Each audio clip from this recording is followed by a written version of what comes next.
warahmatullahi wabarakatuh. Saya Aldina Sidaruniarun dari TPPL 2A. Saya akan menjelaskan komponen dan cara menggunakan dari mikroskop stereo.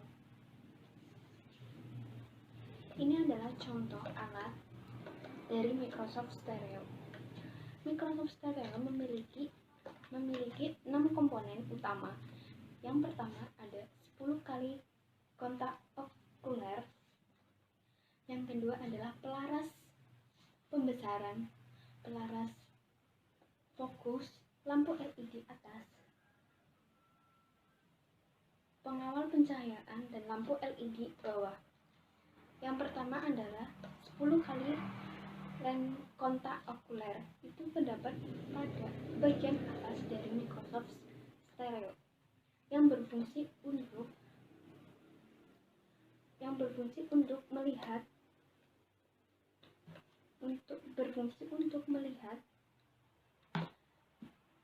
sampel yang terdapat di bawah yang dapat disesuaikan dengan mata kita. Yang kedua ada pelaras pembesaran.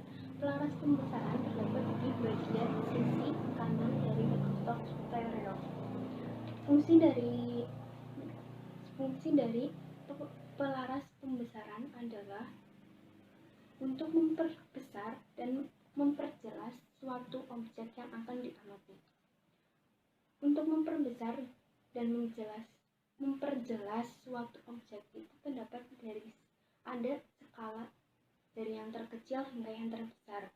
Skala yang terkecil berkisar nilai antara 8. Kemudian skala yang besar itu nilainya 35. Kemudian ada pelaras fokus yang terdapat di bagian belakang dari mikroskop stereo. Pelaras fokus ini ada dua macam. Yang pertama di sebelah kanan dan yang kedua yang di sebelah kiri. Pelaras fokus digunakan untuk memfokuskan suatu objek yang akan diamati oleh mata kita. Yang selanjutnya ada lampu LED atas yang terletak di bagian tengah dari mikroskop stereo. Untuk menggunakan lampu LED atas terdapat 3 langkah atau tahap. Yang pertama, jika Anda mengklik satu kali untuk menghasilkan cahaya yang lebih terang, tekan 2 kali untuk mengurangi pembentukan bayangan dari objek yang akan diamati yang tidak rata. Yang ketiga, tekan atau klik 3 kali tombol itu akan menonjolkan tekstur dan mentegaskan kontras cahaya.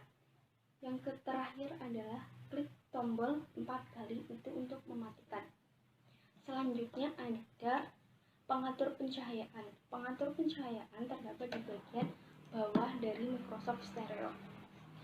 Ini terdapat 2 tombol atau 2 simbol dari pengatur pencahayaan, yaitu plus dan minus, yang digunakan untuk mengurangi atau menambah pencahayaan untuk menyesuaikan sampel atau spesimen. Yang selanjutnya adalah langkah-langkah menggunakan mikroskop stereo. Yang pertama adalah pasangkan plug dan tekan switch dan tekan tombol on pada mikroskop. Yang kedua adalah letakkan sampel pada bagian tengah dari mikroskop. Yang ketiga adalah amati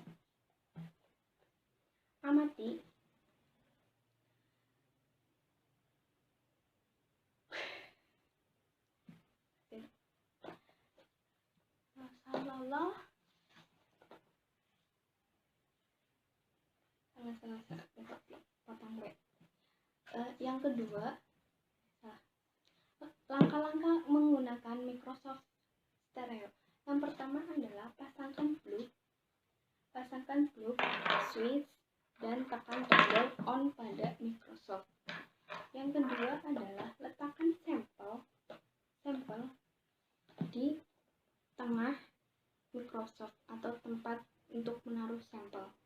Yang ketiga, tekan tombol on pada lampu atau LED untuk mengaktifkan lampu LED atas dan lampu LED bawah. Kemudian amati dengan menggunakan kontak okuler dengan memutar pelaras fokus dan pelaras pembesaran. Kemudian setelah digunakan, jangan lupa untuk mematikan tombol dan mencabut plug. Di sini saya akan menjelaskan bagaimana cara pengambilan sampel menggunakan Burger of Try. Bahan-bahan yang digunakan adalah sampel, kemudian Burger of Try, pipet, dan Microsoft. Pertama-tama kita kocok dulu sampelnya. Setelah dikocok, masukkan ke dalam Burger of Try menggunakan pipet.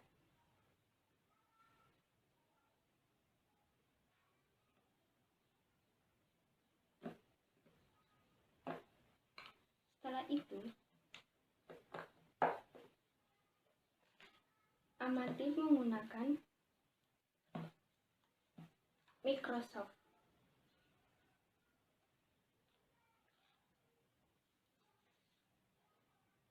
Selesai. Terima kasih. Sekian video dari saya. Wassalamualaikum warahmatullahi wabarakatuh.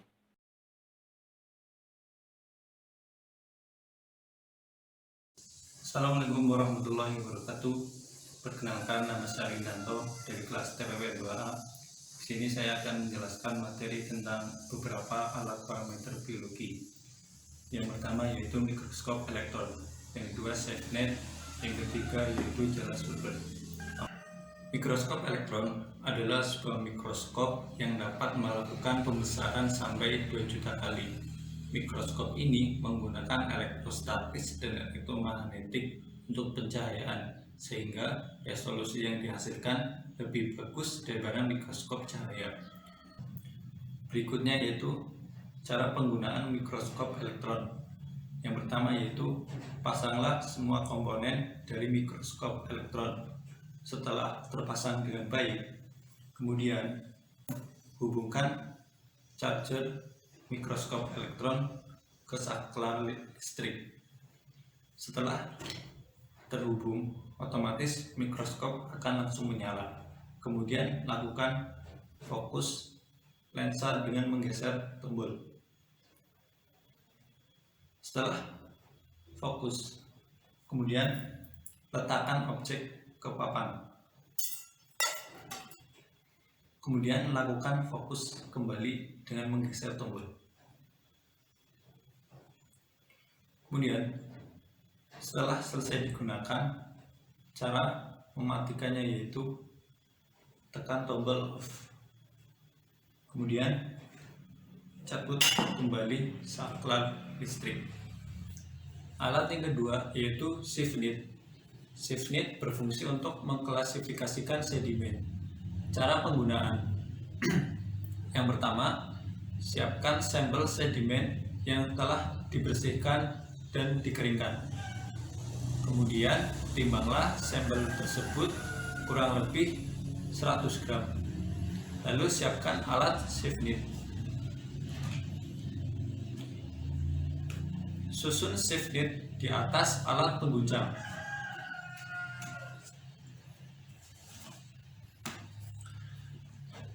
Di mana safe paling bawah merupakan yang paling halus. Lalu tuangkan sampel sedimen di paling atas, kemudian tutup. Lalu goncangkan selama 30 menit. Setelah selesai, tuangkan masing-masing sampel setiap safe ke dalam mangkok yang dilakukan secara terpisah. Lalu timbang berat masing-masing sampel pada setiap shift. Teruskan cara tersebut sampai seluruh sampel ditimbang secara kualitatif. Alat berikutnya yaitu jala surber. Jala surber berfungsi untuk mencuplik bentos di perairan lodik. Cara penggunaannya yaitu dengan cara meletakkan mulut jala surber di bawah arus aliran air. Kemudian daerah yang dibatasi oleh jala surber dibersihkan dengan cara diaduk menggunakan tangan, supaya bentos yang melekat pada pasir ataupun bebatuan dapat hanyut kemudian tertangkap oleh jala.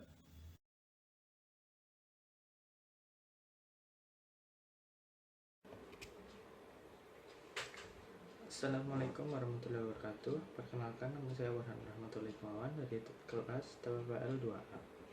Kali ini saya akan menjelaskan tentang bagaimana cara menggunakan mikroskop digital. Nah, kali ini saya hanya menggunakan alat peraga berupa power bank sebagai mikroskop digital. Nah, mula-mula kita harus menyalakan mikroskop digital terlebih dahulu. Selanjutnya pasang aplikasi mikroskop digital yang ada di App Store di HP kalian. Nah, setelah terpasang, lalu sambungkan menggunakan kabel yang sudah ada di mikroskop digital tersebut. Pasangkan dengan handphone kalian, lalu kalian bisa memulai cara menggunakan mikroskop digital tersebut. Caranya itu sangat mudah. Mikroskop digital ini mempunyai perbesaran 1000 kali. Misal kita ingin melihat pori-pori kulit, kita bisa taruh mikroskop digital ini di kulit, lalu kita nanti akan melihatnya di layar handphone ini, bagaimana gambar pori-pori kulit kita. Kalau ingin di screenshot juga bisa, nanti gambar pori-pori kita akan tersimpan di HP ini. Kali ini saya akan memberitahu cara menggunakan hemositometer. Nah, ini adalah contoh replika bentuk hemositometer. Nah, hemositometer ini mula-mula dideteksi larutan sampel. Ya, anggap saja ini larutan sampel. Dideteksi sampai larutan sampel itu terisi menyeluruh pada hemositometer ini. Nah, yang kedua, kita tambahkan indikator berupa methylene blue kepada hemositometer ini yang telah terisi tadi oleh larutan sampel. Nah, setelah itu hemositometer ini diletakkan pada mikroskop. Nah, untuk alat peraganya kita memakai lampu belajar. Nah, jadi itu hemositometernya nanti kita taruh seperti ini di sini. Nah, kayak gini dengan perbesaran 10 kali. Nah, selanjutnya untuk melihat perbesarannya kita bisa lihat seperti ini. Nah, pada hemositometer ini setelah diperbesar pada mikroskop dapat terlihat bahwa terbagi lagi menjadi 9 bagian, tapi ada garis-garisnya seperti ini. Nah, titik-titik ini melambangkan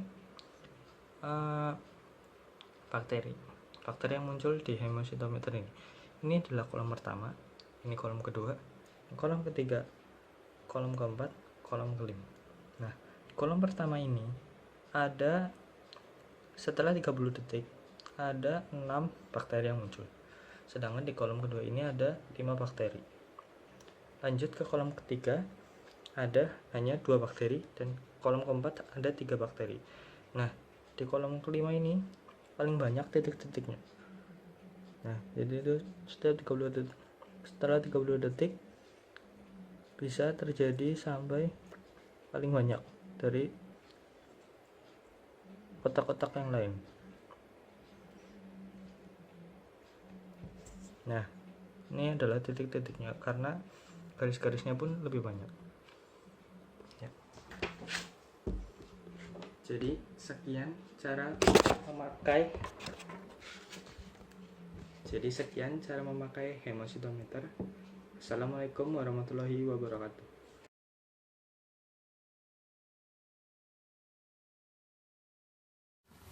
Perkenalkan, saya Hendrika Topan dari kelas PPL kelas 2A. Jadi, saya akan menjelaskan cara praktek menggunakan planktonet. Sebenarnya planktonet ini bentuknya kerucut seperti jaring bentuknya. Planktonet digunakan untuk menyaring air dan plankton. Berarti langsung saja kita praktekkan ya. Ini saya menggunakan air sungai. Tapi biasanya kalau digunakan kalau di lautan digunakannya dengan ditarik menggunakan kapal.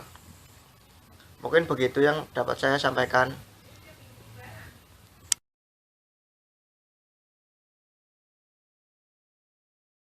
Assalamualaikum warahmatullahi wabarakatuh.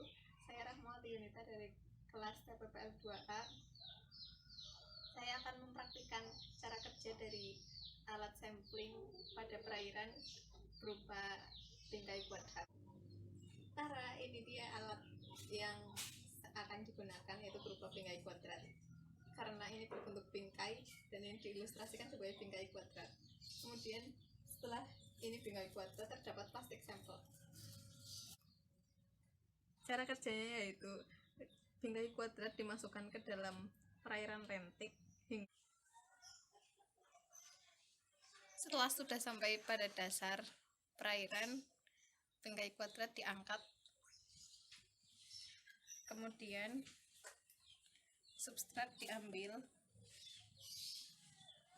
Substrat diambil dengan tangan dan dimasukkan ke dalam plastik sampel. Ya, seperti itulah cara kerja dari bingkai kuadrat untuk mengambil sampel. Akan saya praktikkan dalam mengambil sampel yaitu grab sampler. Ya, alatnya grab sampler ini saya ilustrasikan seperti ini ya. Nanti akan pada saat dimasukkan ke dalam air hingga dasar menyentuh sedimen, grab sampler ini akan menutup dengan sendirinya, lalu kita angkat. Ya, ini kita praktikkan seperti ini cara kerjanya.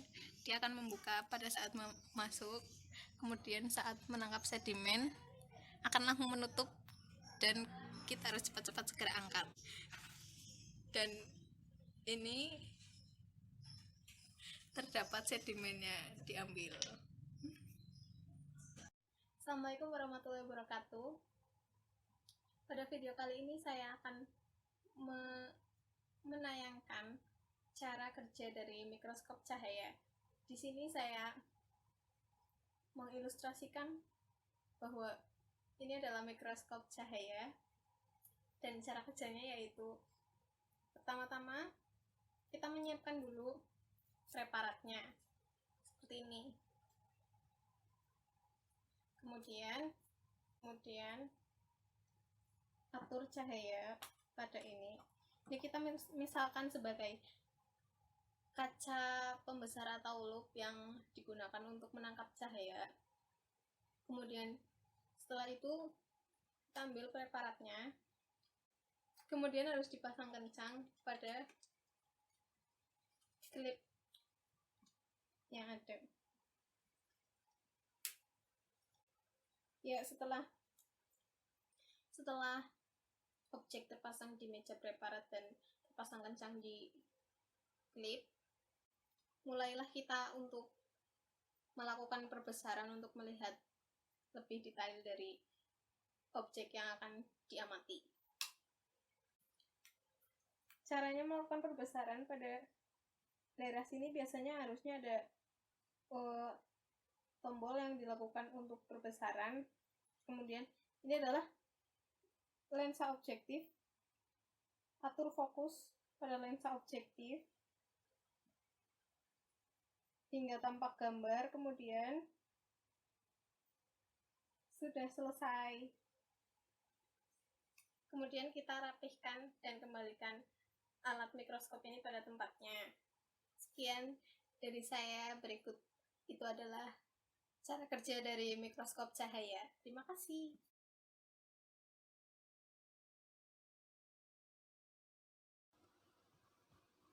Halo, Assalamualaikum warahmatullahi wabarakatuh. Perkenalkan, saya Jufirin Darmawan dari Politeknik Negeri Cilacap. Dalam video ini, saya akan menjelaskan tentang mikroskop manometer dan Sedgwick Rafter Cell. Yang pertama, apa itu mikroskop monokuler?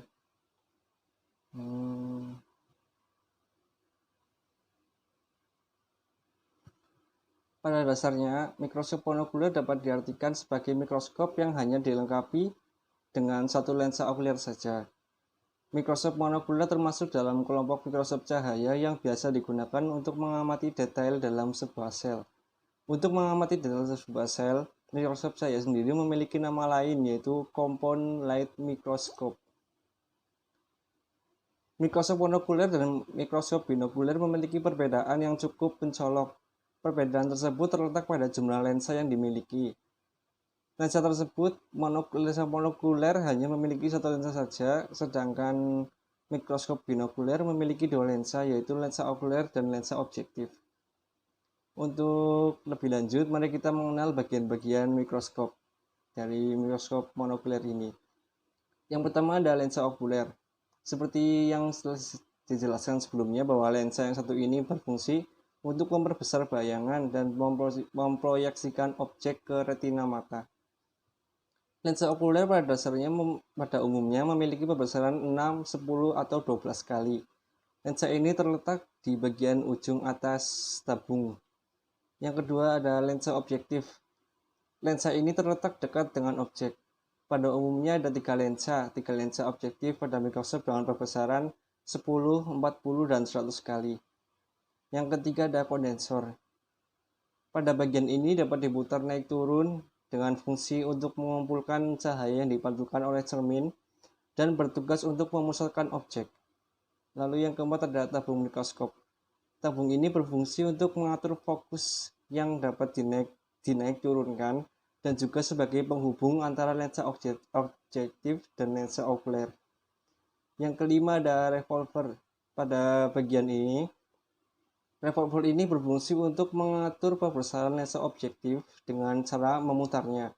Lalu yang keenam ada meja mikroskop. Meja mikroskop berfungsi sebagai tempat untuk meletakkan benda-benda atau objek yang akan diamati. Lalu ada kaki mikroskop, hampir sama dengan lengan mikroskop. Bagian ini juga bermanfaat untuk menyangga dan menumpang keberadaan mikroskop. Selanjutnya ada cermin. Cermin berfungsi untuk memantulkan juga mengarahkan cahaya yang dari luar menuju ke dalam mikroskop. Lalu ada diafragma. Fungsi dari diafragma ini adalah untuk mengatur cahaya yang masuk dengan cara merubah besar kecilnya lubang yang akan dilalui oleh cahaya. Lalu ada lengan mikroskop atau pegangan mikroskop. Bagian ini tentu berfungsi sebagai pegangan pada mikroskop agar pengguna lebih mudah dalam menggunakan mikroskop. Lalu ada pemutar halus atau mikrometer dan makrometer. Ini memiliki dua perbedaan. Yang pertama, mikrometer. Mikrometer yaitu fungsinya untuk memperjelas bayangan yang telah diperoleh melalui pemutar kasar. Lalu ada makrometer, yaitu berfungsi untuk mengatur jarak yang tepat antara objek dan objektif. Jadi meskipun sama-sama menyandang nama mikroskop antara mikroskop monokuler dan binokuler, namun keduanya memiliki perbedaan dalam hal bentuk, fungsi khusus, dan juga spesifikasinya. Dalam sebuah alat tentunya ada kekurangan dan kelebihan. Untuk mikroskop monokuler Anda akan mendapat kemudahan, yaitu nyaman dan mudah dalam penggunaan, serta harga mikroskop monokuler lebih murah jika dibandingkan dengan mikroskop binokuler. Lalu yang kedua ada Sedgwick Rafter Cell.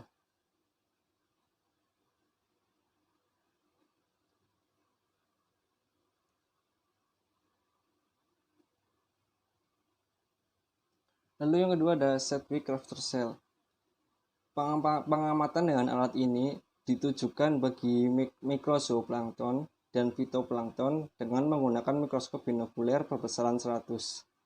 Set-Picrafter Cell merupakan alat pengamatan plankton yang sering digunakan untuk kegiatan identifikasi plankton karena memiliki kapasitas yang relatif besar, sehingga dapat digunakan untuk identifikasi fitoplankton dan zooplankton yang berukuran mikro. Volume Set-Picrafter Cell tepat 1 cc atau 1 cm kubik dengan perincian panjang 50 mm, lebar 20 mm, dan tebal 1 mm. Cara menggunakan alat ini yaitu dengan cara meletakkan tetesan dari apapun, zat apapun, dan cara menggunakan alat ini yaitu dengan meneteskan sebuah zat yang lalu ditaruh di meja mikroskop monokuler untuk diteliti lebih lanjut.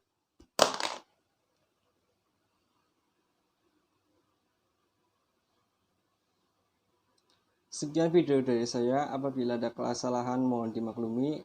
Assalamualaikum warahmatullahi wabarakatuh.